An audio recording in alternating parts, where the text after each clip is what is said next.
mooy ki nga xam ne da doon def ay cagnotte néew ju doole joo gis boo ko waxee wala bu ko yégee am lu mu ci def ma ne ko man personnellement man mii di wax personnellement woo naa ko benn jour expliquer ko benn situation benn femme bu nekkoon hôpital La Dantec mu ne ma loolu grand amul benn problème on s'en occupe ba femme boobu effectivement ay mbokkam jot nañu ba fay xaalis ba mu faju man loolu laa xam ci Hannibal Djim yow nag yaay frère am tey février ba léegi Hannibal Djim ngi ci kaso bi ñu topp ko ay topp yi nga xam ne ci wàllu googu nga xam ne la doon dimbale ay néew ju doole parce que man jox naa cas bi exemple bi tax ma xam ko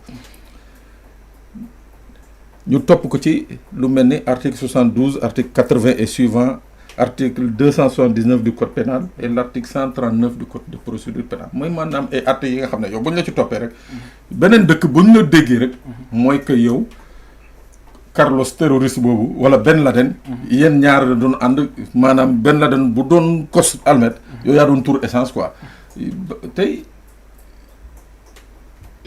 Hannibal mu ngi woon ci grève de la faim arrêté na yéen arrestation bi yéen nan ngeen ko dundee d'abord nan ngeen dundee arrestation bi keroog ci suba ba muy génn ci buntu kër gi ñu jël si ko fa. d'abord Hannibal damay ñëw ci maanaam ci historique bi ci cagnotte yu mu doon organiser.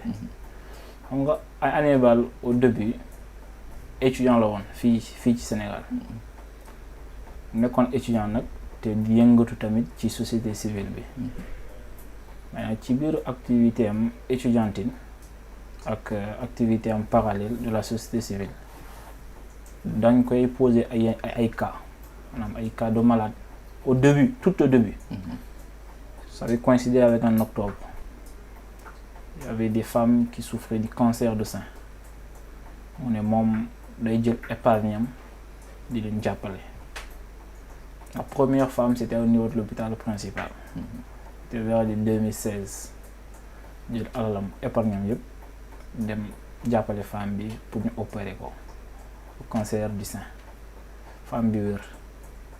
Maintenant information bi dem ci Facebook bi. léegi dama lay wax benn dama lay ci jamono la femme boobu ngay wax. elle était dans ma rédaction continuel wax bi. voilà maintenant dafa dem information bi dugg ci Facebook gars yi di ko gën a solliciter maintenant étant étudiant amul woon moyen trop man ak moom quand on était des étudiants on avait une bergerie benn bergerie la ñu amoon di yar ay xar ay laadum. Maintenant moom tous les jours day jël benn jaay parce que am na benn femme bu am ay jafe-jafe noonu la def ba jaay bergerie bi yëpp. Maintenant après ça quand on le consulte day teg cas bi ci Facebook en ce moment il y avait même pas encore de plateforme telle que les Copar et ainsi de suite. teg ci Facebook ku mën a yónni dara woote yónni ñu jàddale yëpp yóbbu ko hôpital principalement ñu jéem a gérer cas yooyu. noonu la def ba benn jamono technologie di évoluer am na ay compte maanaam litchi qui sont en France l'équivalence de Copar. muy ubbi foofu su ka amee gars yi di participer ainsi de suite maintenant jamono dem ba benn instant Copar Express ñëw benn entreprise nationale mu ne moom lu tax muy continuer di ubbi ay cagnotte à travers une entreprise française qui est basée en France alors qu'il y a des jeunes Sénégalais qui ont investi dans le même domaine et qui font les mêmes services. nañu jàppale doomu réew mi parce que doomu réew mooy liggéey réew mooy tabax réew. léegi ñu commencé ci Copar Express nag ubbi ci ay cagnotte mais yàlla def na ni cagnotte bu mu wootee Sénégalais yi wuyu ko su joxee objectif tey 40 millions par exemple le cas le plus palpant par exemple le cas de Imam Ndaw dafa feebar. toog plus d'une semaine à l'hôpital di faju état am di gën a nekk grave. Abdou Karim ngay def vidéo nee na cas imam dafa grave. foo ñu jàpp si gars yi woo Hannibal di ko wax non cas imam bi foo nga jàpp ko foo nga jàpp si mais ubbi cagnotte bi en moins de 3 jours mu def 40 et quelques millions. À chaque fois su Hannibal di ubbi cagnotte day woo borom. le concerné laaj ko aviam wala su fekkee mënul jot lu concerné woo mbokkam ku gën a jage laaj ko avis nee na waxal intel dama ko bëgg ubbil cagnotte par rapport à sa situation. soo ko defee Sénégalais yi contribuer ba pare xam nga Kopar Express loo ci dugal rek c'est transparent. soo dugalee 100 francs dañuy bind Samba Ndiaye dugal na 100 francs à travers telle plateforme. ainsi de suite donc mu def ko su Kopar bi jotee ñu clôturer ko yow borom cagnotte bi yow yaay jël si sa xaalis moom amu ci 1 franc nga jël si xaalis la seule personne sur les 13 lu coow yu bëri yëpp 13 cagnotte la ubbi ci Kopar mais coow yu bëri yëpp ku nekk ci ñoom moo ñëw jël si xaalisam wala man ma ànd ak ñeneen ñu déplacer dem jox la sa xaalis de l'intégralité. transport passe bus sax duñ ko jël su may jëlee taxi wala su may jël sama oto maay fayal sama bopp carburant yóbbu la ko te kenn musuma jox 1 franc ci loolu wala moom ñu jox ko 1 franc ci loolu. te amu ci benn intérêt. Imam Ndao kese moo jëlal xaalis bi même moom dañoo woo huissier. huissier def procès verbal maanaam les ayants droit maanaam les héritiers. désigner benn représentant ñu verser ko intégralité xaalis bi. pour te dire à quel point c'est transparent les Kopar même juge bi avant d'arriver au juge c'est-à-dire c'est comme ça que ça se passe les cagnottes que Hannibal organise. Les gens pour lesquels il a organisé ils sont au nombre de 13 tout le monde les connaît. Capitaine Touré, Pape Alé Niang, Guy Marius Sagna, Imam Alioune Badara Ndao, ainsi de suite et d'autres femmes qui étaient malades que je retiens pas les noms ak pour finir borom terre bi celui qui avait renversé la nourriture la borom terre bi. Et pour la petite histoire mu organiser cagnotte yëpp pour la plupart Hannibal xamul leen. Tey Hannibal est en prison hormis Pape Alé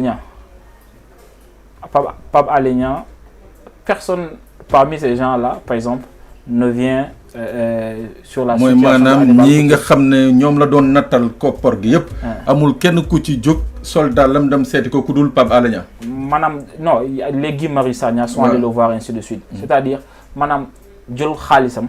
par exemple jox ko. c'est juste pour te dire que du échange la doon def. wala du caser benn clientèle politique wala benn reconnaissance. parce que ñoom ñëpp. amul kenn bu ci amul benn relation boo xamante ni. def naa la lii su ma amee jafe-jafe yow tamit fu nga defal ma. échange de marchandises. voilà donc du échange. la woon maanaam benn service la benn demande sociale la gars yi di ko solliciter mu ko def parce que gars yi am nañu benn confiance ci moom.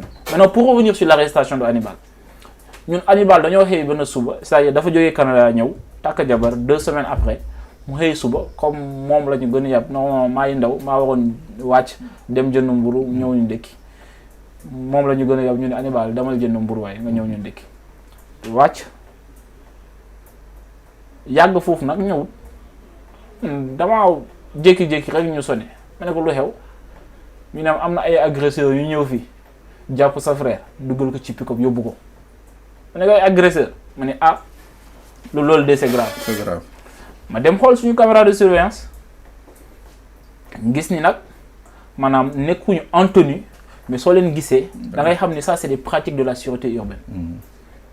Parce que ce jour-là ils ont agi comme des voyous parce que nit soo ñëwee ba buntu gàllem parce que quand on a vu ils étaient là-bas depuis la veille.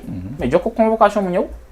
wala soo ñëwee soo ko bëggee jàpp. nga yëgal waa famille nga wax non kii de dañ ko bëgg a jàpp. ñu ngi dem commissariat central suivez-nous. mais c'est aussi simple que ça ñu xam ni sûreté urbaine moo ko yóbbu mais dañ ko patamee yóbbu ko mais pendant dafa egg si foofu avocat am ñëw. Sur le champ, je remercie Maître Moussa Sarr de passage, qui fait un énorme travail pour lui. Maître Moussa Sarr laaj leen lu tax ngeen jàpp sama client ñu ne ko Hannibal dafa defoon benn tweet plutôt benn post Facebook il y a 3 mois de cela qui pouvait causer un trouble à l'ordre public mais avocat bi laaj leen naturellement man damaa bëgg a constater post boobu ñu ne ko demal suñu gisee post bi ñu woo la ñu jël seen temps fouiller journée bi yëpp gisuñu avocat bi ñëw le soir ñu ne ko demal ba suba mu ñëw ñu ne léegi nekkatul poste léegi Hannibal mii dafa bokk ci force spéciale ñu ne non c'est incohérent mars 2021 l'événement de force spéciale que nous appelons force spéciale Hannibal Canada la nekkoon nan la mu ne bokk ci ñoom est-ce que dafa leen envoyé xaalis wala dafa nekkoon ci benn groupe ak ñoom benn groupe WhatsApp wala dafa envoyé vidéo wala dafa am audio ñu ne loolu yëpp incha allah après on va vous revenir mais loolu yëpp gis nañu amuñ ci benn firnde yóbbu ko tribunal def retour de parquet comme j'ai l'habitude de dire avec le cas du Sané suñu la yóbbee parquet foofu la ñuy fabriquer preuve dem foofu nag ñu ne non finalement bokkutul nekkutul affaire force spéciale finalement Hannibal mii day def maanaam loolu ñu woowee fraude fiscale xam nga pour nga def fraude fiscale da nga war a am entreprise ñu ne day def fraude fiscale à travers Kopar Express waa entreprise Kopar Express fu Hannibal bokkut client la comme yëpp comme ni nga nekkee par exemple client benn opérateur mobile man ma nekkee client bi moom nga nekk keneen ak keneen noonu la ko Hannibal nekkee client Kopar Express comme tout le monde da ngay télécharger application bi di ko utiliser. d'accord léegi dogguma la juste nga joxe lancer sa appel bi pour seen manifestation bi ngeen bëgg a def avec les parents des victimes. Voilà comme le temps nous est cher. Samedi bi ñun famille des détenus dañuy lancer maanaam suñu mouvement.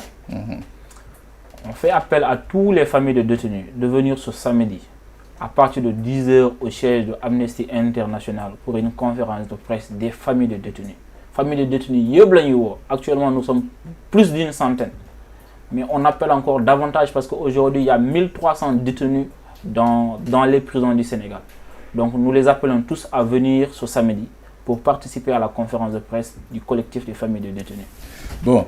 Gars yi nag pour des problèmes un problème de temps dañuy mujjee dog waxtaan bi fii mais dama leen di promettre Pape Bayna Gueye moom jeudi prochain incha allah dina doon sama invité moom kese ak Mame Khady fekk mu pare liggéey gi muy def ñu def une émission pour revenir sur les graves accusations yi nga xam ne moom nañu porté sur cet enfant de